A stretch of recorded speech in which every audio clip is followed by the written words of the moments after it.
Adelante, adelante. Bueno, en oportunidad de estudiar resoluciones judiciales, nosotros, ustedes vieron que la sentencia que hacía lugar a la demanda, total o parcialmente, podría ser de tres tipos. No nos vamos a ocupar de la sentencia desestimatoria porque naturalmente en ese caso no va a haber ejecución forzada. Podría ser declarativa, pues siempre declara quién es el derecho, y meramente declarativa. A ver, ¿algún ejemplo de sentencia amparatoria de la demanda mere declarativa?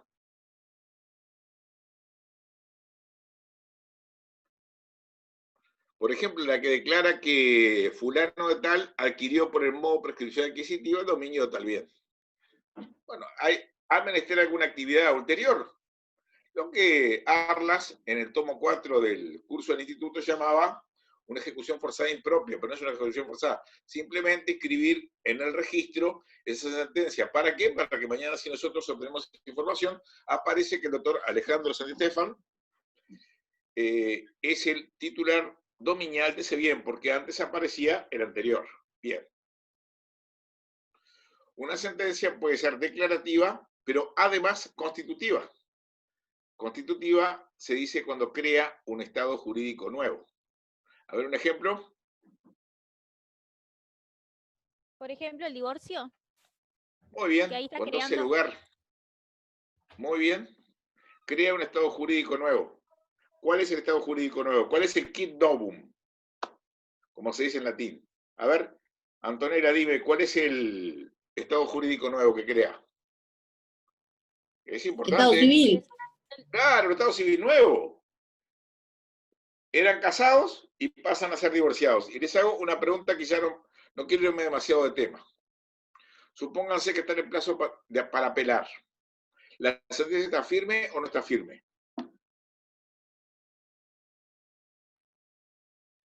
Interín muere uno de los cónyuges. ¿Qué estado civil pasa a tener el otro? Viudo. Viudo, exactamente. Muy bien.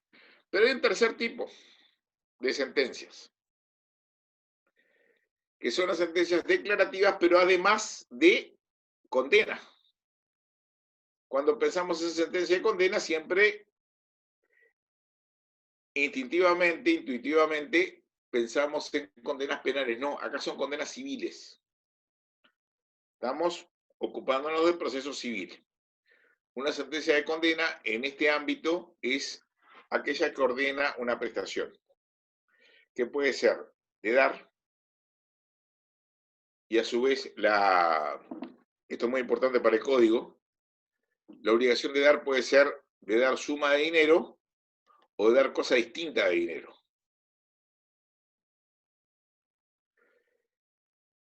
De hacer o de qué más.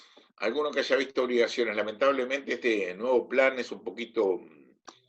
O no hacer. No hacer. O no hacer, exactamente. Bien decía mi gran maestro, el hecho profesor, el doctor Valentín, curiosamente, en el derecho uruguayo no existen las obligaciones de no dar. Y vamos a imaginar que, ya introduciéndonos directamente en esto, el doctor Alejandro Santistefan me demanda a mí por plagio, porque yo le plagié un artículo en la revista de Derecho Procesal y pide un resarcimiento de X pesos. Muy bien, la sentencia hace lugar total o parcialmente a la demanda, o sea, no solamente declara que en todo o en parte el derecho le corresponde a él, sino que además me ordena una prestación. Pueden pasar dos cosas, y esto es muy importante a la hora de ver si el llamado proceso de ejecución, un poquito de modo peyorativo, lo dice así Barrios de Ángeles, una revista del 2001, son las que tienen tapa roja, o si es una etapa del proceso anterior. Puede suceder que yo lo llame por teléfono y le digo, Alejandro, haz el cálculo que te voy a pagar. Cotejamos con mis números y te pago. ¿Puede suceder eso? ¿Sí o no? Me ganaste el juicio, terminó, soy buen perdedor, te pago. ¿Puede suceder o no puede suceder? Puede suceder Sí, en la puede. medida que después llegue a una transacción. No es una transacción. Simplemente No, yo Cuando el no, cumplo proceso ya voluntariamente terminó, con la no es una sentencia. transacción. No, cumplo voluntariamente. Es más, hay un artículo del Código Civil que dice los contratos legalmente celebrados forman una regla a la cual deben someterse las partes como la ley misma. Y Carneluti decía, Carneluti, el gran maestro de Arlas, decía que los códigos procesales deberían tener una norma que dijeran las sentencias obligan a las partes como la ley misma. No es una transacción, simplemente le digo yo doy cumplimiento voluntario a lo que me ordena la sentencia. ¿Se terminó ahí el problema, sí o no? ¿Qué pasa con ese expediente? Con ese legajo de hojas que registra el proceso documentalmente. ¿Qué va a pasar? Se archiva. Archivo. Ya está. Terminó el problema. O él me intima el pago, y yo digo, bueno, mira, hay una pequeña diferencia, en los números cotejamos y yo le cumplo con la sentencia. Pero vamos a imaginar que yo no quiero cumplir. O porque no tengo dinero en efectivo, o porque no estoy contento con la sentencia, pero la sentencia está firme. ¿Qué quiere decir que está firme? Que ya es inimpugnable, ha pasado a autoridad de cosa juzgada.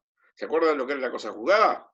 Autoridad de eficacia de la sentencia cuando no existen contra ella medios impugnativos que permitan reformarla. Y ustedes recuerdan que el artículo 6º de la ley 15.750, ¿qué es la ley 15.750? A ver, Guitosi. esa es la LOT. Muy bien. La LOT, pero ¿qué es LOT? La organización de los tribunales. Ley Orgánica de la Judicatura y Organización de los Tribunales. Muy bien. Dice en el artículo 6º que la función jurisdiccional consiste en juzgar y ejecutar lo juzgado. Porque de lo contrario, esa declaración que obtiene Alejandro a su favor pasaría a ser un mandato meramente platónico. ¿A usted le parece razonable eso?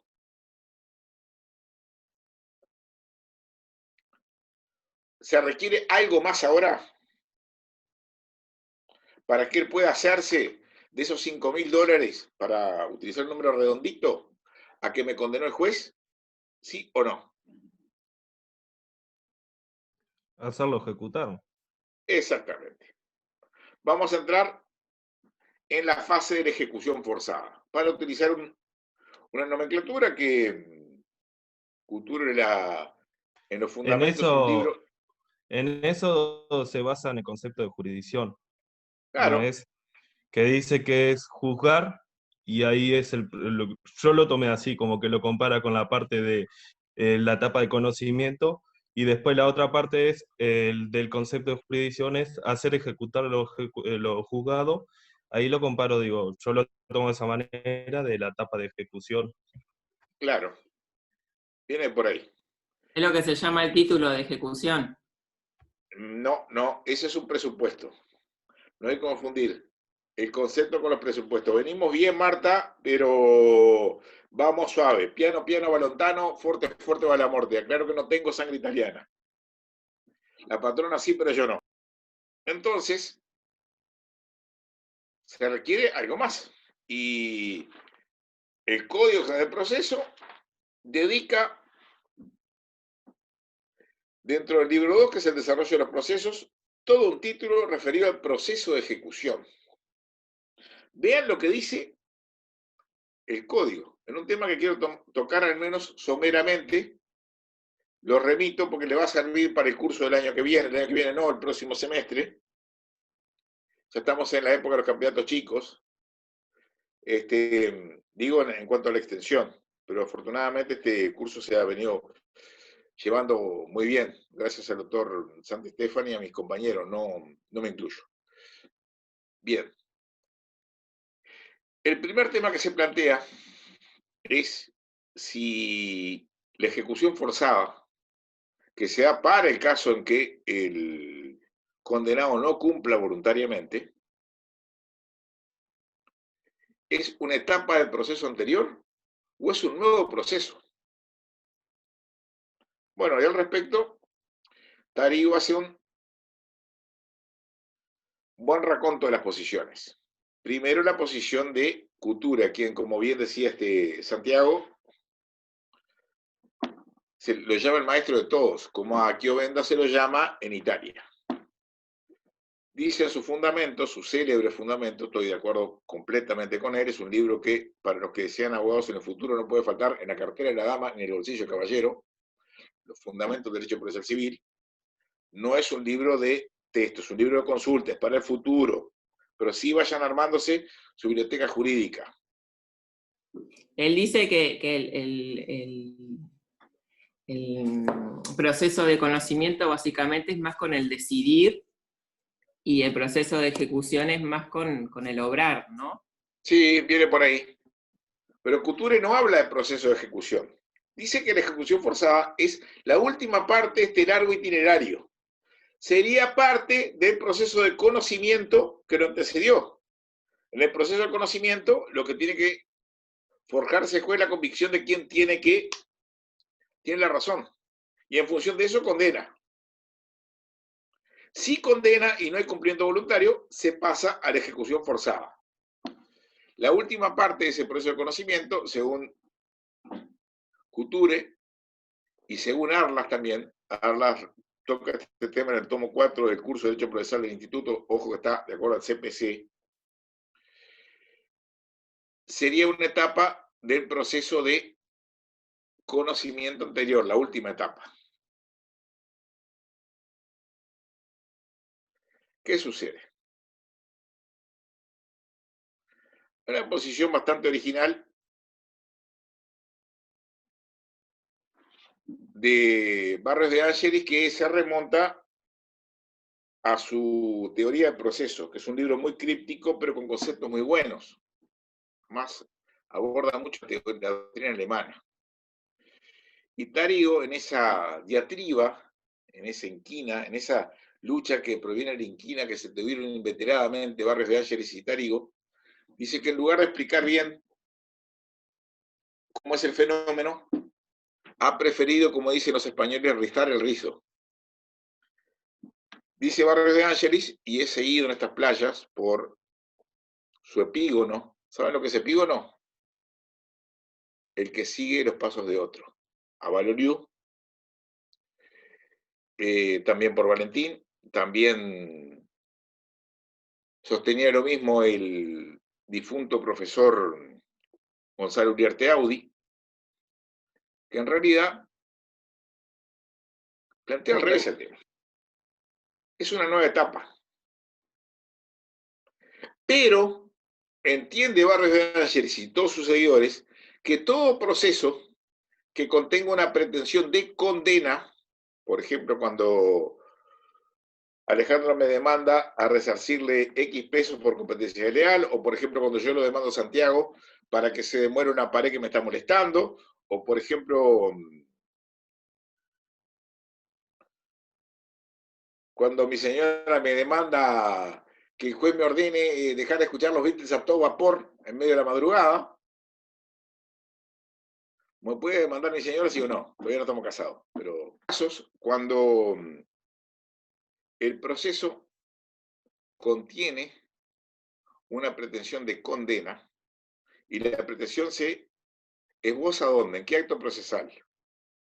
Que es el puntapié inicial y que es como una especie de proyecto, como decía Sperl. La demanda. En la demanda, es un proceso, es un proyecto de sentencia que querría el actor. Pero en esta hay diferencia, tenés una sentencia, como decía Arlas. Claro, hay una sentencia. En la demanda se dinamizó la pretensión, pero cuando se dinamiza una pretensión que ya se ve en la demanda, que es un acto procesal importantísimo, lo repasamos muy brevemente, hay que redactarlas muy bien, sin ser novelesco, como decía Couture, no sea cuestión de que, como el profesor Vesco y uno de los codificadores decía, nos pase como los viejos guerreros, que perezcamos en la demanda. Bien, dice Barrios de Angelis, en esto en parte no le falta razón, que todo proceso que contenga una pretensión de condena es un proceso de ejecución. Es al revés. Con una etapa de conocimiento. ¿Saben por qué? Porque entiende Barrios de Ángeles, y en esto es muy coherente, que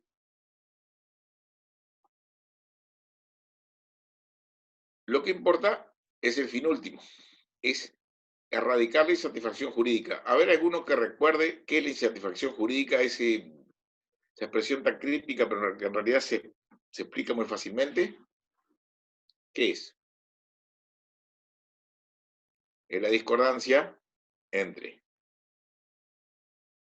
lo que sucede en la realidad y lo que debería suceder de acuerdo al ordenamiento jurídico. Por eso, Barrios de Ángeles, Aval, Valentín, entiende, también del profesor Uriarte, que todo proceso que contenga una pretensión de condena es un proceso de ejecución. ¿Saben por qué? Y este ejemplito lo daba el profesor Uriarte en la clase. Supongamos que... ¿Cómo? Carneluti piensa al revés, ¿no? Piensa al revés. Que la etapa de ejecución es una parte de un proceso de conocimiento. En cambio, sí. Barrios de Ángeles y todos sus epígonos, todos sus seguidores, piensa que hay una etapa de conocimiento que es el prologómeno a la etapa de ejecución. Habla de etapa de ejecución. O sea, sería el mismo proceso.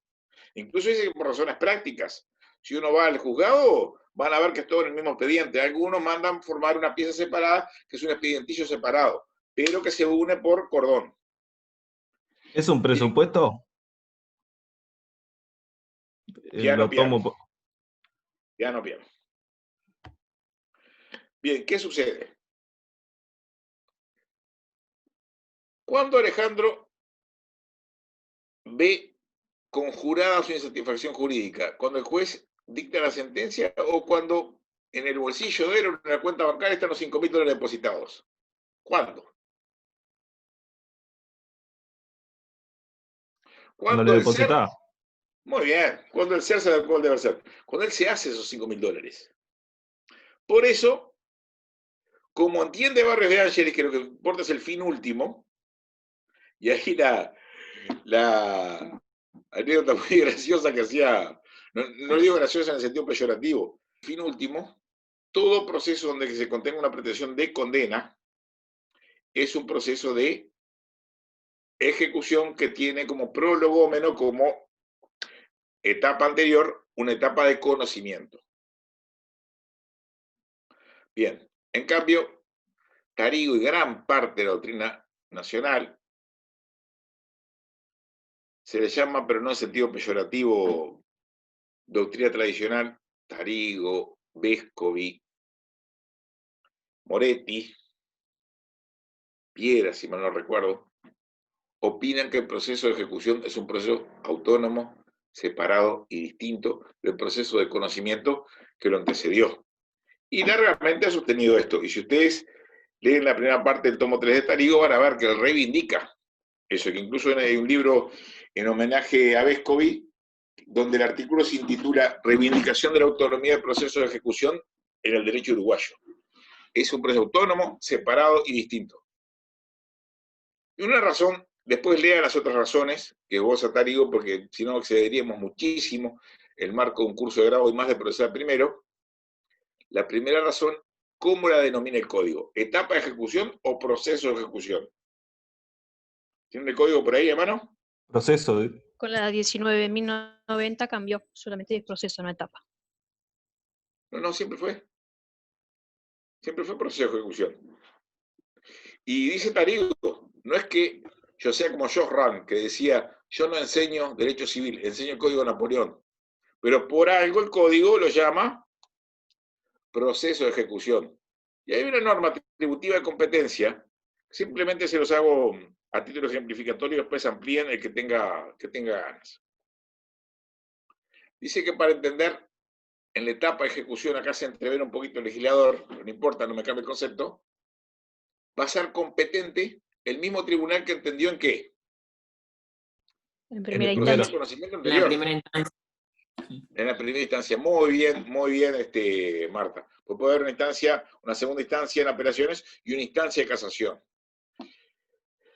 Dice Tarigo, sería ridículo que el legislador dijera, ¿será competente para tomar audiencia preliminar el mismo juez ante que se formuló la demanda? ¿Será competente para dictar la sentencia de primera instancia el mismo tribunal que entendió en las etapas anteriores? Pues eso reafirmaría, según Tarigo, su tesis de que el proceso de ejecución es autónomo, separado y distinto. Incluso tiene algunos artículos en la revista de Derecho Procesal, uno de ellos se intitula, verán a qué tesis me adhiero yo, no es menester que ahonde muchísimo, algunas consecuencias absurdas de no admitirlo como un proceso separado y distinto. Bien. La etapa o proceso de ejecución es bastante diferente. Además, incluso dice que el código es la ventaja que tiene Tarigo y Barrios. Arlas no, porque lo hacía con el CPC, pero Claro. el código lo regula en una parte aparte, en un título aparte, Claro. al proceso, y esa es otra. En el título quinto del libro 2, desarrollo de los procesos, dice proceso de ejecución. Después refiere etapa. Se entrevera un poquito. Pero bueno, adopten la tesis, como decía Cervantes en el Don Quijote, tú lector, como eres prudente, juzga lo que te pareciere. Bueno, ya vamos a entrar en los feudos del proceso o etapa de ejecución, que tiene determinados presupuestos, y Marta hacía alusión a alguno de ellos. El primero, ¿cuál es? Los títulos de ejecución. Muy bien. Que es después de que ya está como autoridad de cosa juzgada. Sí. Exactamente. El título de ejecución por antonomasia, naturalmente, es la sentencia pasada en autoridad de cosa juzgada. ¿Qué sucede? Que hay una serie de títulos a los cuales el legislador analoga a la sentencia pasada en autoridad de cosa juzgada. Pero si ustedes examinan el artículo 377, que les pido que lo tengan a la vista ahora, como decía la profesora Beatriz Venturini, el que anda sin código es como que andar sin ropa, quiere decir que está lleno de impúdicos.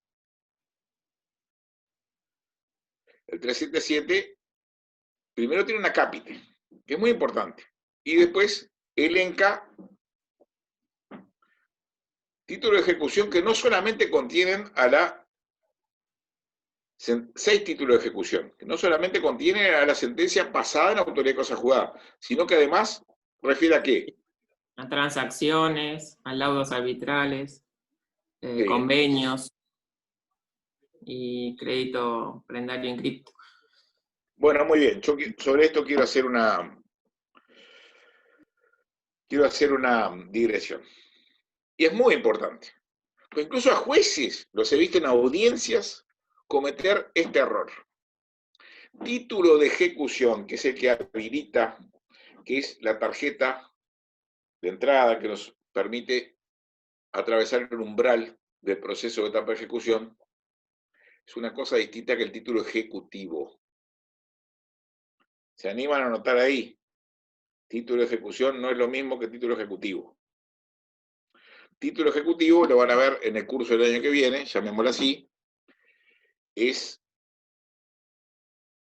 un determinado acto o documento, después vamos a ver un poquitito eso, al menos muy someramente, que permite acceder a una vía procesal muy rápida y muy expeditiva y que favorece mucho la posición del actor. Que tiene algunas modificaciones muy afortunadas realizadas por la ley 19.090, que incluso el doctor Santi Estefan tiene un artículo muy bueno, que estoy plagiando algunas ideas en la revista 1 del 2013. Profesor, disculpe, ¿qué dijo Sí. que título ejecutivo es distinto a qué? Porque A título de ejecución. Porque el proceso ejecutivo es un proceso de conocimiento. No es lo mismo. ¿Saben dónde está el problema? Que el artículo 874 del Código de Procedimiento Civil del CPC, como decía el doctor Gómez Borro, metieron en la misma bolsa los títulos ejecutivos y los títulos de ejecución. Incluso cierta doctrina como el doctor Ceballos, que tiene unos apuntes muy lindos que eran para el curso de notariado, en aquella época, decía que no tenía sentido distinguir títulos ejecutivos con fuerza ejecutoria de títulos ejecutivos así nomás. El Código General de Proceso, en una muy afortunada solución, distingue claramente lo que es un título ejecutivo, que son los del artículo 353, alguno si quiere abre el código y vea, por ejemplo, transacción aprobada judicialmente, por ejemplo, instrumentos públicos suscritos por el obligado, por ejemplo, instrumentos privados reconocidos o por reconocidos, vales, cheques o letras de cambio, en el numeral quinto, la factura completa de mercaderes, en el numeral sexto, siempre que otro texto legal habilite el proceso ejecutivo. El proceso ejecutivo es un proceso de conocimiento. Estamos totalmente, incluso tiene una etapa de ejecución, que es bastante distinta, la van a ver el año que viene. No quiero introducirlos en eso. No es lo mismo. Que creo, Fernando, perdona, que era lo que Virginia Sánchez quería decirte hoy, que la 19.090 además cambió las palabras en la regulación del Ejecutivo para dejar bien claro ese error que a veces el propio código generaba, ¿no? Y que había dado lugar que hablaba de ejecutar, que tú lo relevas muy bien el artículo tuyo. Y que creo que no les hará demasiado daño leerlo, la verdad que está muy interesante. Gracias. Y que incluso había dado lugar a un trabajo de Ignacio Aragone que confundía el juicio ejecutivo y el de ejecución en vigencia ya del... En vigencia con anterioridad al Ignacio Aragone Ribol, que con relación a si era necesaria la intimación previa o no era, se hacía un salto procesal. Y gustar o no, había que seguir exactamente igual que si la sentencia hubiera sido obtenida en un proceso ordinario o extraordinario en sentido estricto. Pero corrigiendo esa promiscuidad terminológica en el proceso ejecutivo, no se hace alusión más al ejecutante ejecutado, sino al actor y al demandado. Es un proceso de conocimiento. Aunque el nombre y la tradición puedan llevar a confusiones, pero grábense desde ya. El proceso ejecutivo, el juicio ejecutivo, es un proceso de conocimiento, no de ejecución. Por eso es una cosa distinta, título ejecutivo con título de ejecución. Quiero hacer, no más de 2 minutos va a llevar esto. Secularmente se barajaba qué es un título ejecutivo o de ejecución. En este caso no es necesario hacer la diferenciación, aunque son cosas diferentes. Si el título es el documento que contiene, vamos a suponer, la ejecución forzada mejor regulada, que contiene una obligación de pagar cantidad de dinero líquida o fácilmente liquidable, o es el acto jurídico. Por ejemplo, la sentencia se documenta ¿cómo? Por escrito. Pero la sentencia es el acto volitivo del juez. ¿Sí o no? Dice el doctor Avaloriu que en realidad el título de ejecución sería la particular obligación de dar, hacer o no hacer, más su prueba. Si ustedes analizan el 377, van a ver que no solamente se elenca como título de ejecución a la sentencia pasada en autoridad de cosa juzgada, sino además a la transacción aprobada judicialmente, al convenio realizado en la audiencia de conciliación, 2 procesos que en realidad los llama procesos monitorios abreviados, que lo van a ver el año que viene, la ejecución de crédito prendario sin desplazamiento, debe ser como una especie de hipoteca mobiliaria, y la ejecución de crédito hipotecario, de crédito, lo que se ejecuta no es la hipoteca, es el crédito, la hipoteca es accesoria, cuando en la escritura se hayan renunciado los trámites de juicio ejecutivo. Los escribanos suelen poner los trámites, términos y beneficios en una los cónyuges de escribanos nunca le vamos a sacar eso de la cabeza. ¿Verdad, doctor? Cuando ponen trámites, términos y beneficios. Bueno, primer presupuesto, el título de ejecución. La ejecución forzada mejor regulada, como decíamos, es la de dar cantidad de dinero líquido exigible, pero hay otros títulos de ejecución. A ver, Marta, ¿te animás a leer el 377? El acápite es muy importante también. Sí.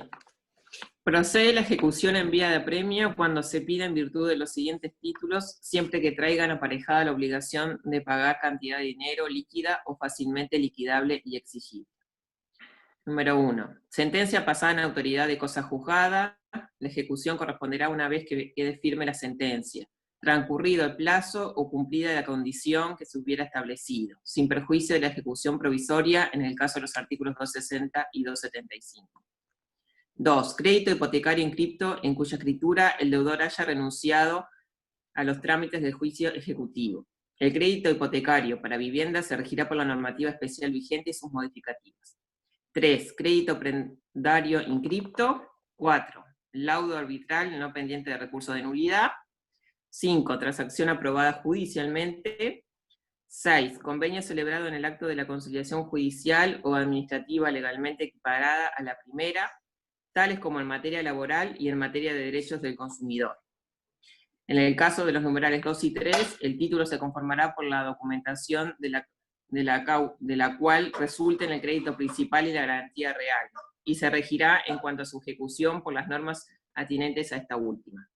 En el caso de que una sentencia u otro título disponga la realización de la venta judicial de un bien, la preparación, realización y liquidación de remate, así como la entrega del bien al mejor postor, se realizarán conforme con lo establecido para la vía de apremio. Asimismo, se aplicarán las disposiciones de la liquidación del crédito y el régimen de prioridades para el cobro producido de la venta en lo pertinente. Bueno, primer presupuesto, que tengamos un título de ejecución. Como decía Calamandrei en un libro que se llama El proceso monitorio, el doctor Santi lo tiene, también tengo la dicha de poseer. Sería como la tarjeta de entrada que nos permite atravesar el umbral de la etapa de ejecución o proceso de ejecución. También, como bien aclara el artículo 377, poco lloviendo sobre mojado, se tiene que haber cumplido el plazo o la condición.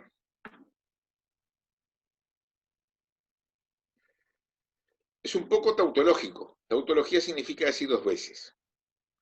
Porque en el acápite dice que esa cantidad de dinero, siempre tomando como referencia el proceso de ejecución, la etapa de ejecución que tenga por objeto el cobro de una cantidad de dinero líquida, exigible o fácilmente liquidable, tiene que ser esa suma de dinero. En primer lugar, líquida, cosa que vieron cuando se estudió la liquidación de sentencia, que es una fase anterior al proceso de ejecución, porque si no hay suma líquida, ¿hay título de ejecución o no lo hay?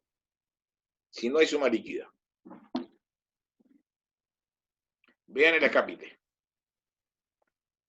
Fácilmente liquidable es cuando se puede arribar a la cantidad mediante una o varias operaciones aritméticas. Por ejemplo, se condena al pago de $5.000 más los intereses generados desde la interposición de la demanda. Es fácilmente liquidable.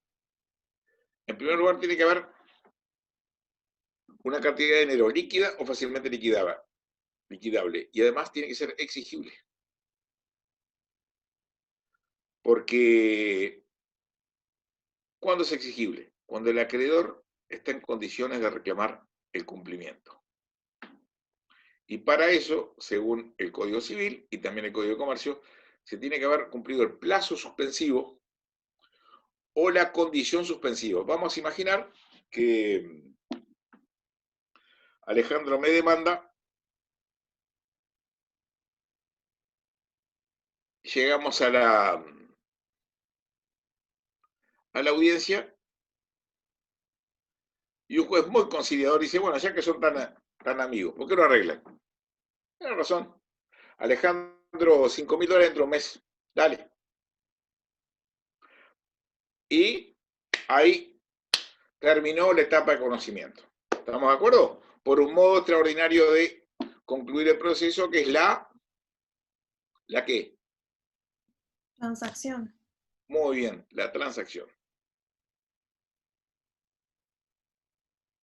Como decían antiguamente todos, más vale... También puede ser una transacción administrativa, como en los casos, como acá dicen. Sí, pero vamos despacio. Puede haber una conciliación administrativa en el ámbito del Ministerio de Trabajo, y lo dice también afortunadamente el artículo 377, la redacción que le dio, que aclaró muchísimas cosas para bien, el artículo primero de la ley 19.090. Pero en el caso puntual, llegamos a una transacción, sabe que, yo digo, mira, 30 días porque es cuando voy a tener esa plata. Te digo que me van a pagar este juicio que vos conocés, que te comenté. Sí, 30 días, dale, todo feliz y contento, incluso nos vamos a tomar una cervecita en el Uni. Yo pregunto, Alejandro llega a la casa y quiere pedir mañana la ejecución forzada. ¿Puede o no puede? Hoy estamos a 26 de junio. Todavía no es exigible la deuda. No puede porque el plazo y condición que impusieron las partes los condiciona a la un plazo. Es un plazo. ¿Saben cuál es la diferencia entre plazo y condición? Ya le va a servir para el curso de obligaciones. El plazo es un evento de producción necesaria, aunque sea incierto el plazo. Por ejemplo, yo le pagaré esos $5.000 el día que llueva. En cambio, la condición es un evento de producción contingente. Puede suceder o no. Si yo digo, le pago esos $5.000, si mañana llueve, ¿es un plazo o es una condición? Si mañana. No, eso es una condición. Exactamente. Puede pasar como no puede pasar. En cambio, si yo le pago, me comprometo a pagar esos $5.000 el día que llueva, ¿es un plazo o una condición? Un plazo. No, es una condición. No es un plazo. Algún día va a llover. Es de producción necesaria, fatal. En cambio, la condición puede pasar o no pasar. Por ejemplo, me comprometo a pagarle $10.000 en la transacción, aunque parezca delirante, surrealista, si Nacional gana el próximo clásico. ¿Qué es? ¿Un plazo o una condición? No, eso es plazo. Una condición. Condición. Es una condición. Podrá ganar, si Dios quiere, o podrá no ganar. No, Yo sí de Peñarol, ¿no? Eso es un plazo porque es seguro que va a ganar. Exactamente, muy bien, golazo, doctor. Es un plazo, muy bien. Pero creo que queda bastante claro, incluso muchos abogados no tienen presente la diferencia entre un plazo y condiciones, que es muy importante, porque del cumplimiento del plazo de la condición va a depender la exigibilidad. Alejandro, en el ejemplo que manejamos, va a poder impetrar la ejecución forzada, llamemos la etapa de ejecución, llamemos el proceso de ejecución, cuando pasen esos 30 días. Me mandan la intimación mañana por un telegrama colacionado, tengo que vamos a ver, digo, Alejandro, seas malo, yo te dije de los 30 días. No, mirá, ¿sabés qué? Dale. Una competente para entender en la llamada etapa de ejecución. Ya vimos un poquito de esto. ¿El que entendió en Pero primera no instancia? sé. ¿Cómo? ¿El que entendió en lo primero? Exactamente, el que entendió la primera instancia. O el que debería haber entendido de haberse suscitado juicio. En el caso de la sentencia y la transacción no hay mayor problema. Quiero hacer una acotación con relación a la transacción nombrada judicialmente. Eso es opinión de aval. ¿Compartible o no compartible? Que él entiende que en ese caso el título de ejecución es la sentencia interlocutoria que homologa la transacción a que llevaron las partes. Bien. Pero vamos a imaginar que... Profe, una duda. Sí. Al tener sentencia no tengo posibilidad de defensa. Sí. Vamos a ir a eso. Está. No, yo puedo, si va a eso. Sí. Vamos a ir a eso. Pero no se me adelante. Bien. Supongamos que Santiago alega ser empleado mío. Yo un día le digo, me enteré que sos hincha de Peñarol, acá no me pises más, además no le caes bien a mi señora, y yo en mi casa tengo la última palabra. Sí, mi amor, me dijo que te echara. Y él me cita al Ministerio de Trabajo. Yo le digo, mirá, ¿cuánto pedís vos? 50.000 pesos, mirá, 30.000 pesos, mañana. No se los pago. ¿Quién va a entender? El tribunal que debería haber entendido si ese reclamo se hubiera ventilado en vía jurisdiccional. No sé si queda claro. ¿Quién va a entender en el proceso de ejecución forzada? Y miren que acá no hay etapa de conocimiento. Creo que eso reforzaría bastante la posición de Tarigo. Hay una serie de títulos de ejecución que no requieren una etapa jurisdiccional previa, como la conciliación administrativa ante el Ministerio de Trabajo. O, ni que hablar con la ejecución de crédito prendario o la ejecución de crédito hipotecario. A ver, ¿alguno que lea el 372.1? Álvaro. 372.1. Será competente el tribunal que hubiere conocido o que le correspondiere conocer en primera instancia. Bueno. ¿Quién dirige el proceso de ejecución? Esta pregunta la contesta el doctor Perogrullo. ¿Quién lo dirige? El juez. Decía Couture que en el proceso de ejecución, o en ejecución forzada, etapa de ejecución, cesan las palabras, empiezan los hechos. Pero como bien dice Tarigo, el juez en el proceso de ejecución no es un toro de lidia, que cierra los ojos y embiste, piensa, medita, pondera, pero ya prevalecen mucho más los hechos que las alegaciones, ¿sí o no? Por ejemplo, cuando se saca remate un bien, el juez va a decir si corresponde o no, pero lo fundamental son las actividades materiales, más que las actividades jurídicas o intelectuales. A ver, alguno que lea el 373.2. A ver, Virginia, que no reconocemos la voz. ¿Cómo que no? ¿El 372.2? Sí. La ejecución será No, 373, precedida... perdón, 373.2. Ah, ok.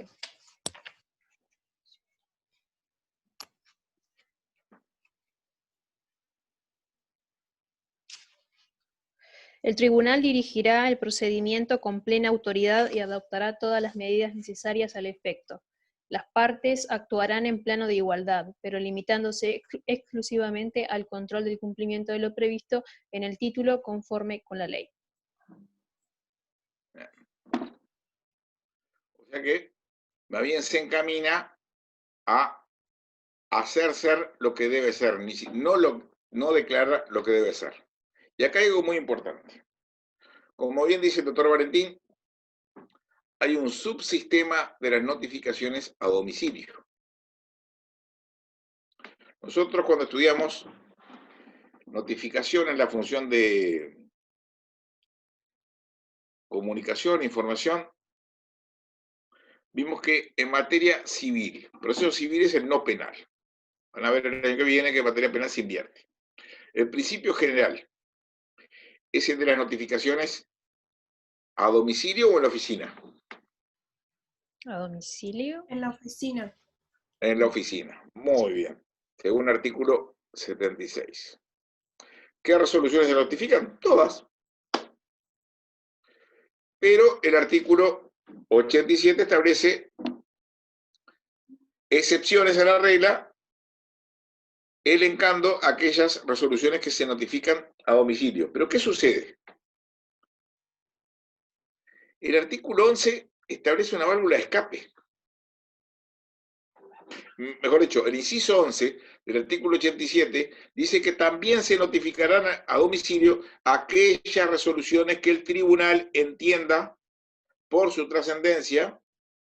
Hoy el legislador le dio un tironcito de orejas, no abuse de eso, entienda que van a notificarse a domicilio, incluso con la consulta remota de expedientes, como que el tironcito de orejas cuando los jueces alargaban mucho los juicios, notificando mucho a domicilio. Imagínense cuando no había notificaciones electrónicas. Hacer el cedulón, mandarlo a la central de notificaciones, lo que demoraba un juicio. Bueno, ¿qué sucede? En el proceso o etapa de ejecución hay un subsistema, o sea, mejor dicho, hay un área aparte referida a las notificaciones a domicilio. Solamente se notifican a domicilio y solamente, en esto no concuerdo con el doctor Aval, que dice que el tribunal puede hacer uso de una potestad excepcional, de notificar al domicilio, alguna resolución muy trascendente. Solo se notifican a domicilio aquellas resoluciones elencadas por el artículo 373.4. A ver, Matilde, si tú te animas a comenzar a la lectura de esa norma. Pues yo creo que son esas y no otras. No sé qué opina Alejandro.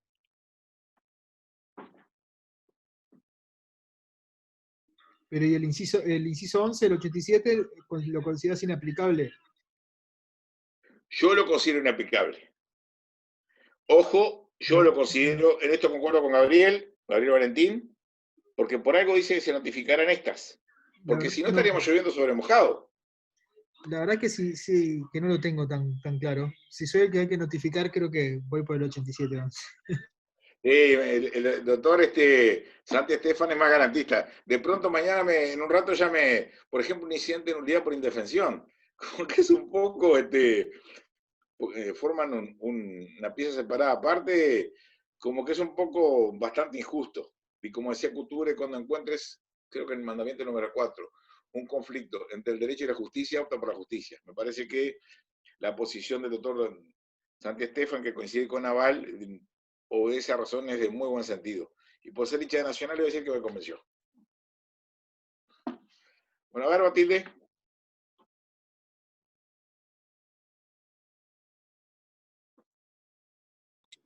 No le entendí la pregunta. No, te pido que leas el 373.4.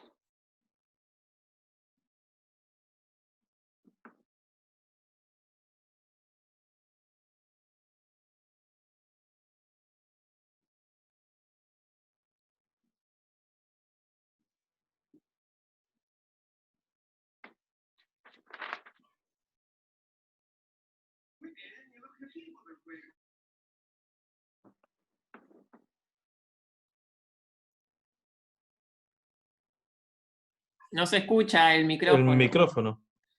A ver. Ahora. Sí, ahora sí.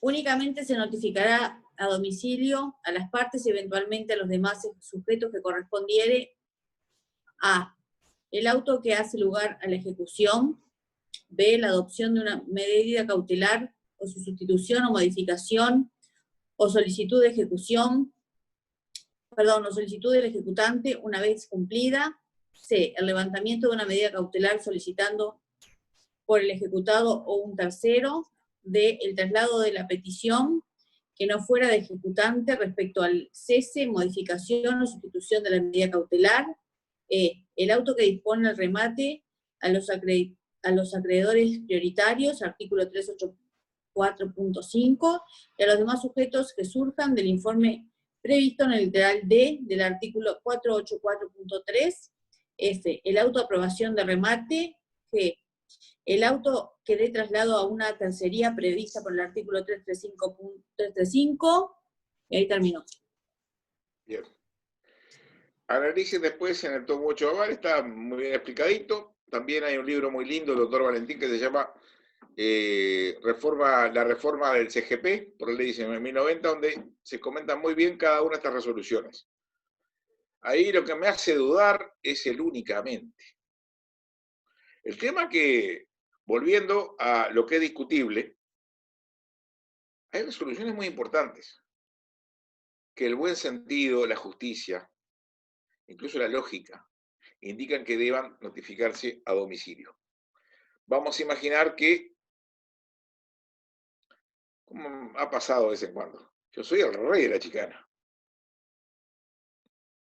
Y miren que hay los codificadores decían que era el chicanero más grande del Uruguay, no es el cual, por una razón de incidente de nulidad. en plena vía de premio. Alejandro es el ejecutante. ¿No les parece que es lo suficiente? ¿Puede llegar a anular todo el proceso? Digo que no fui notificado, o que cuando fui notificado yo estaba en un estado catatónico, en estado de incapacidad, y la notificación a un absolutamente incapaz, ¿cómo es? Nula, absolutamente, o inexistente, o por ejemplo cuando se emplaza un fallecido. ¿Qué ha pasado, no? Gran tema ese. Yo creo que hasta el juez de paz de Casupá sabe que un juicio contra un muerto es un juicio nulo. Pero en el año 2002, sí, se armó, el Banco Central era acreedor, se armó un problemón, llegaron a dar por válido un juicio contra un fallecido. Y hay un comentario con un recurso del doctor Pereira Campos, y después en la siguiente, en la 3 del 2002 de la revista, aparece la contestación del doctor Oscar Sarlo. Bien, ¿no les parece lo suficientemente trascendente la resolución que da traslados a demanda incidental de nulidad como para que se notifique a domicilio? ¿Sí o no? Si es de Me nulidad, llega sí. Alejandro, y otra vez este chicanero. Me dice, pero pagame una vez por todas y dejate de... No, lo que pasa es que le cobro por mes. Bueno, en ese caso, por razones de buen sentido, aún estirando un poquito el texto, porque no hay un texto similar al artículo 11, al inciso 11, perdón, del artículo 87, se notificaría a domicilio. Pero tengan en cuenta que si hacemos una interpretación absolutamente piedeletrista y positivista, el doctor Santi es un neopositivista, yo también me encuadraría en esa categoría, naturalmente, jugando en inferiores, ella juega en primera. En una interpretación neopositivista, no, son netas y nada más. El legislador se equivocó, y si se equivocó, se equivocó. Bien. Esto lo van a ver en el curso del año que viene, pero voy a hacer una pequeña alusión. Hoy el amigo refería si se pueden oponer defensas en un proceso de ejecución. ¿Saben que sí? ¿Sí? Sucede que si ustedes analizan el artículo 377, van a ver que en los numerales 2 y 3 elenca títulos de ejecución de formación absolutamente extrajudicial. ¿Cuáles son? La prenda sin desplazamiento, vendría a ser una especie de hipoteca mobiliaria, como se dice en Argentina, prevista por la ley 7.228, y la ejecución de crédito hipotecario inscripto en cuya escritura ya se han renunciado a los trámites, términos y beneficios para quedar bien con la patrona de juicio ejecutivo. ¿Qué pasaba? Antes del CGP, había ejecuciones hipotecarias, donde, mejor dicho, el crédito hipotecario, donde se ejecutaba y el deudor había pagado, pero no había chance de poner excepciones. Por lo que decía el artículo 899 del CPC, que dice: en caso de renuncia a los trámites de juicio ejecutivo, se reservará para un juicio ordinario posterior las razones que pudiera tener el deudor. Más o menos decía eso. Yo escribí algo sobre eso, pero hace mucho tiempo. ¿Qué sucedía? Había interpretaciones de todos colores. Que en realidad sí se admitían excepciones, las que se podían probar liminarmente, por ejemplo, con un documento. Pero no lo decía bien. No, lo que habría que hacer sería proclamar la inconstitucionalidad porque violaba la regla del debido proceso, puede ser condenado, firmó forma proceso y sentencia legal, pero no darle un sentido que no tiene. Entonces, para salvar esa inconstitucionalidad, en el artículo 379.3 se señala que son admisibles dos excepciones. Las de pago, se sabe lo que es el pago. El cumplimiento del derecho a la dación según el artículo 1448. Se sabe lo que es el pago. O la inhabilidad del título por falta de requisitos esenciales para su validez. Una expresión de una vaguedad semántica, como dice el doctor Valentín, pavorosa, que ha dado lugar a interpretaciones de todos colores. Pero se pueden oponer defensas. Incluso se podría oponer defensa en la ejecución de una sentencia. Alejandro me quiere ejecutar, pero resulta que yo ya le pagué.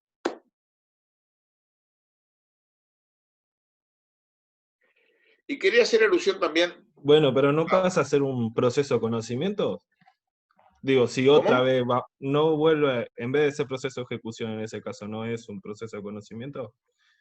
Hay simplemente se inserta una fase de conocimiento dentro del proceso de ejecución. Y bien dice Tarigo, en una expresión tomada por WASP, me parece muy afortunada, que aquel proceso donde existan con carácter normal alegaciones contradictorias de las partes es un proceso de conocimiento, o declarativo, como dice él. En cambio, aquel proceso donde no las hayan y solamente se las prevean como incidencias irregulares que desvirtúan su causa, será un proceso de ejecución cualquiera sea el nombre que le reserve el derecho positivo. En realidad, se inserta una pequeña etapa de conocimiento en un proceso de ejecución. Se da mucho más en las ejecuciones prendarias e hipotecarias. Bueno, podríamos pasar una clase entera o hacer una jornada sobre la excepción de inhabilidad del título. Y hay una cosa que es bastante importante tener en cuenta. En el proceso de ejecución, como uno de los presupuestos, se requiere una noticia previa. O sea, avisarle al deudor, mira que te voy a ejecutar. Una intimación previa, que está prevista en el artículo 372.2. ¿A ver alguno que lo lea? Es de 3 días, ¿no? Sí. ¿Saben para qué es? Como bien decía el profesor Ceballos, era para evitar ejecuciones intempestivas. ¿Saben por qué? Porque en el proceso de ejecución todos los gastos corren por cuenta del deudor. Y a veces abogados de mala fe iniciaban ejecuciones intempestivas sin avisar. ¿Para qué? Para generar honorarios. 372.2. A ver qué dice. Que hace una revisión de otra norma. Sí. La ejecución será precedida por una intimación de acuerdo con el artículo 354.5, requiriendo que se cumpla con la obligación. Sí, requiriendo que se cumpla con la obligación contenida en el título dentro del plazo de 3 días. Queden exceptuados de la intimidación previa los casos de condena obtenidas en proceso de escritura y monitoria. Lo último lo van a ver el año que viene. Esos 3 días que son hábiles o corridos. Hábiles. Hábiles, muy bien. Porque es un plazo inferior a ¿cuánto? A 15. Muy bien. Este es una revisión al artículo 354.5, que dice que era esa noticia previa, esa intimación previa, esa interpretación se puede hacer o bien judicialmente, por encargatura de juzgado, que lo hace por el alguacil, ¿no? las notificaciones de alguacilatos, o por la central de alguacilatos. Y si no, por telegrama colacionado. Sí, por telegrama colacionado certificado. ¿Qué significa? Que tiene constancia de recepción por el deudor, lo cual me parece una pésima solución. ¿Saben por qué? Porque salvo que haya un expediente iniciado,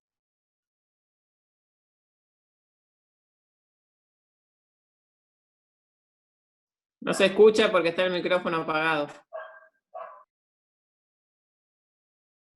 A ver ahora. No me parece una solución plausible el telegrama colacionado. Es más, incluso para el ejecutante. Si no encuentran a la persona, ¿qué hace el telégrafo? ¿Entrega el telegrama igual o no? Lo deja por abajo de la puerta, a veces. No. Se pone como que no está entregado. Que hay que irlo a buscar allá. Ah, sí, eso es cierto. Sí.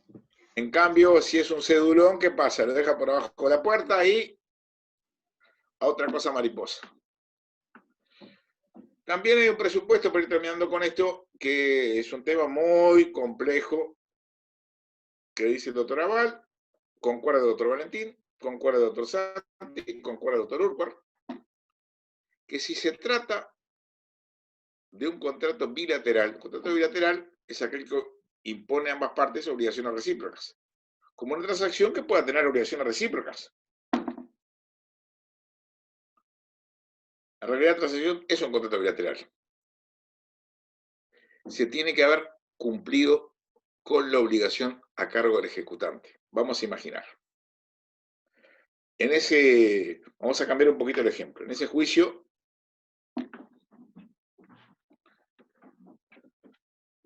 que Alejandro me sigue, llegamos al siguiente acuerdo. Que él me cede los derechos de autor, pero yo le pago $5.000. ¿Les parece delirante el ejemplo? Bastante manejable. Me dice, ¿querés escribir sobre el tema? Usar todas las ideas, pero quiero un resarcimiento. Sí, $5.000 dentro de 30 días. Entiende Aval un requisito extra que tratándose de contrato bilateral como si era una transacción, hay que cumplir con la obligación recíproca, que ellos llaman correspectiva. Por aplicación analógica, el artículo 364, por un juicio que van a ver el año que viene, se llama juicio de entrega de la cosa. Es un tema bastante opinable, pero que el doctor Santi me parece que en la revista de la que hice alusión, la 1 del 2013, laudó sobre el tema, y estamos haciendo un artículo profundizando, robándole ideas. Bien. Hay una particularidad muy especial en los procesos de ejecución, que es la restricción en la apelación de sentencias interlocutorias. Nosotros vimos, cuando estudiamos el proceso ordinario de conocimiento, en las expresiones que utiliza el código, que todas las interlocutorias son apelables, no interesa el efecto, puede ser suspensivo, no suspensivo, diferido, salvo texto en contrario. En cambio, en el proceso de ejecución se invierte esa regla. Solamente son apelables aquellas resoluciones que taxativamente el legislador ha dispuesto como tales. A ver, alguno que lea el 373.3.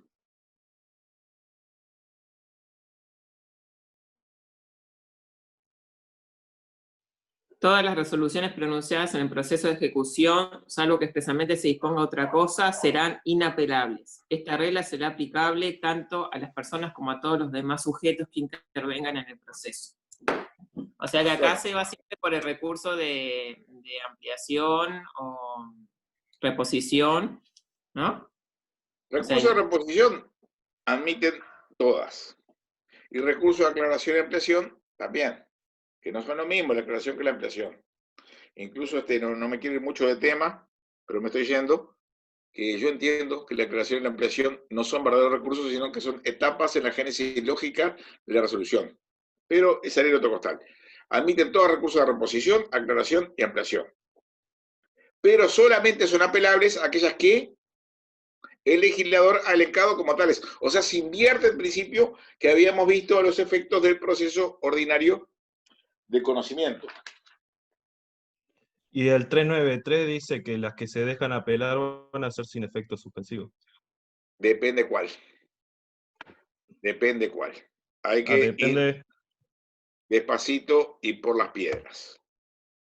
En líneas generales, una interlocutoria se apela ¿cómo? ¿Con qué efecto? Con efecto inmediato, pero no suspensivo. Inmediato, como decía Palacio, es el que se opone, es el que se contrapone a diferido. En eso, con relación al efecto diferido, no me quiero demasiado de tema. Concuerdo con Navarro y con Valentín que el efecto diferido es una modalidad del efecto no suspensivo. Pero en línea general es una interlocutoria se apela con efecto inmediato, pero no suspensivo. Lo que se eleva al tribunal de segunda instancia es una pieza separada. Dice se eleva, se dice sentido figurado, pues está horizontal. Bien, a ver. ¿Alguno quería el artículo 393.2, son unas cuantas. Pero hay una cosa muy importante que quiero hacer resolución. Esa regla de la inapelabilidad, salvo texto en contrario, se aplica no solamente para ejecutante y ejecutado, sino todo sujeto que intervenga en el proceso. Incluso quienes más intervienen, por ejemplo, en una vía de apremio, que es la ejecución forzada de obligaciones de dar cantidad de dinero líquidas exigibles. Intervienen el mejor postor y quién más. El rematador. Hace poco les cuento, al final renuncié al patrocinio porque por otras razones, pero si se fijan, X honorario por un rematador, ese fue un remate que no se hizo porque se consignó la suma deudada. Se fijaron X honorarios para el rematador. ¿Esa resolución es apelable o es inapelable? Si el legislador no dice nada. ¿Apelable? El legislador no dice nada. No la tipifica como apelable. ¿Es apelable o inapelable? No, inapelable. Dice nada, inapelable. ¿Saben lo que dijo el Tribunal de Primera Instancia? Entrando en una cosa muy compleja y largamente debatida, que como era una resolución atípica, admitía recurso de apelación. No quiero entrar en el tema de las interlocutores atípicas, pues sería, más o menos terminamos pasado mañana. ¿Y sabe lo peor del caso? Que en lugar de decir el Tribunal de Apelaciones mal franqueado el recurso de apelación, resolvió en forma favorable para el rematador. Ahí está. Así que vean que la realidad muchas veces, para desesperación de los abogados, supera los conceptos. Pues yo, naturalmente, digo, no, esto es inapelable. Llega al tribunal. A ver, usted, doctor Santi, ¿cómo pensaría? Tribunal de Apelaciones. Creo que esto, además procesal, yo les digo, para abogacía, me parece la más importante. No es porque juguemos en este cuadro. Así como obligaciones para notariado, la más importante.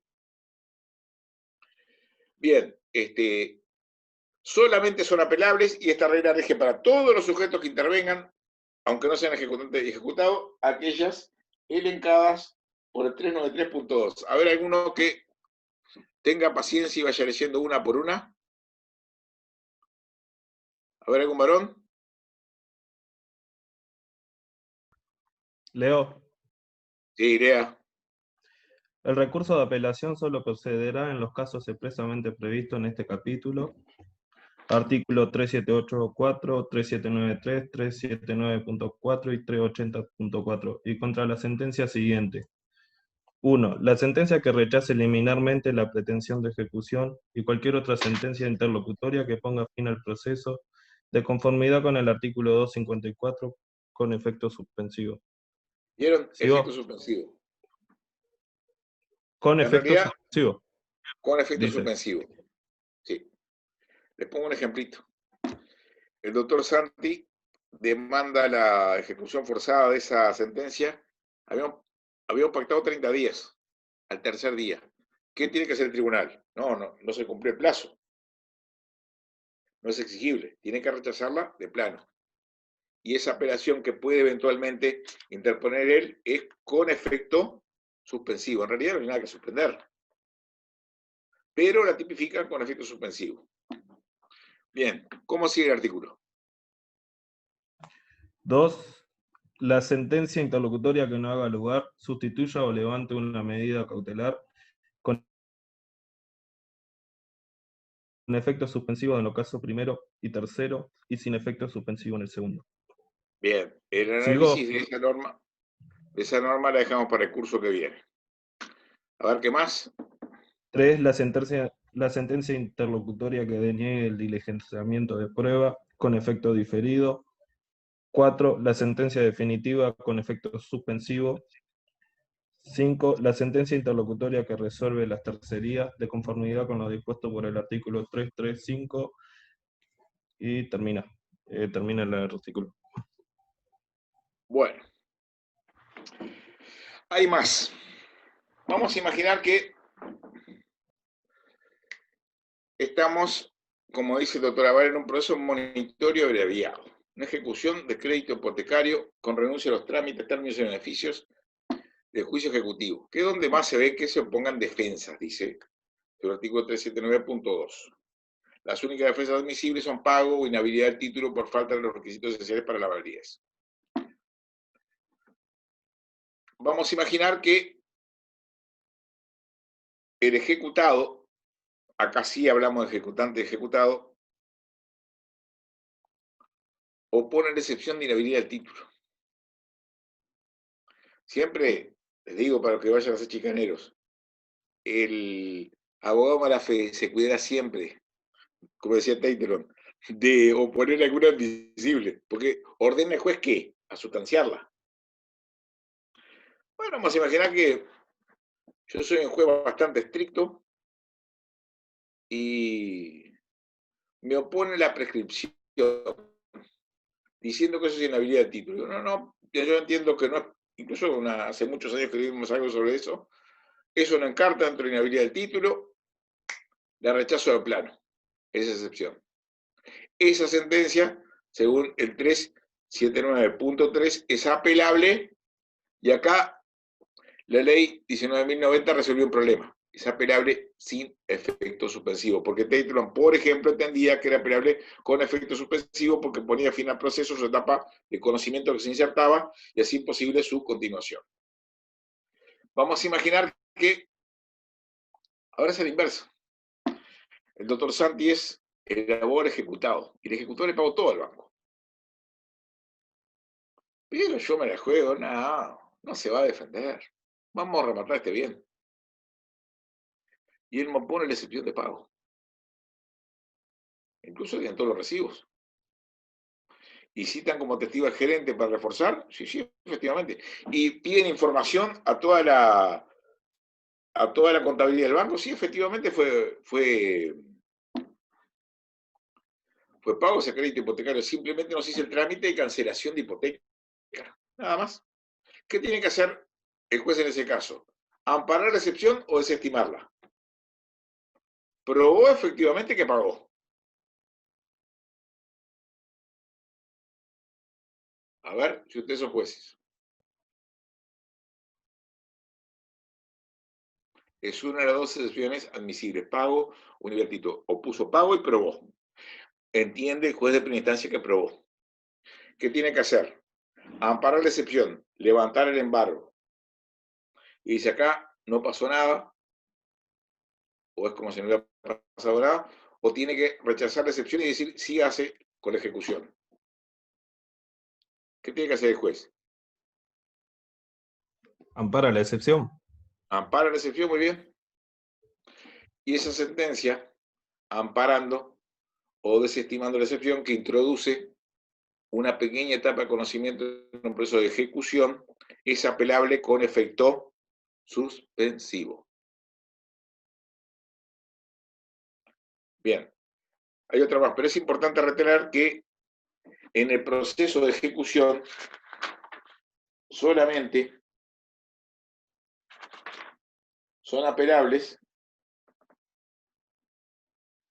aquellas sentencias que el legislador específicamente ha tipificado como tales. Otra apelable, ¿cuál sería? Por ejemplo, supóngase que estoy litigando contra el doctor Santi en esa ejecución de crédito hipotecario. Opone él la excepción de pago. En ese caso, dice el legislador que se siguen los trámites previstos para el juicio ejecutivo. No es que se transforme en un juicio ejecutivo, simplemente se siguen los trámites previstos para el juicio ejecutivo. Bien lo dice Tarigo.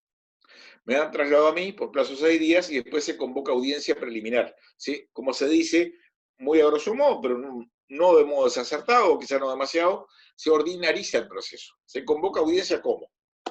Si se ordinariza. Audiencia preliminar. Y el doctor Santi no va. Nada, ¿a qué vamos a ir si tenemos todo gano? ¿Saben qué sucede en un proceso monitorio cuando el demandado no va a la audiencia? Se tienen las excepciones por no interpuestas. O sea que pese a él haber pagado, yo voy a rematar el bien. Perdón, Fernando, que te interrumpa, porque yo me tengo que retirar y vos continúa nomás con la clase. La clase que viene vamos a seguir con proceso de ejecución, ¿ok, muchachos? ¿Ah? Perfecto. Después hablamos, Fernando, así coordinamos. Dale. Hasta luego, muchachos. Chau, chau. Bueno, ustedes vieron qué pasaba. Quiero repasar, es bastante particular en los procesos monitorios, y por eso bien me está gustando la idea que era ¿Quién queda grabando? ¿Cómo? Perdona, ¿quién está grabando? Perdón, Está. tiene razón. Camila, le paso a usted, puede ser. El anfitrión. Bueno, está bien. Dele. Porque usted sí sabe cómo mandarme después, ¿verdad? Sí, como la otra vez. Muchas gracias.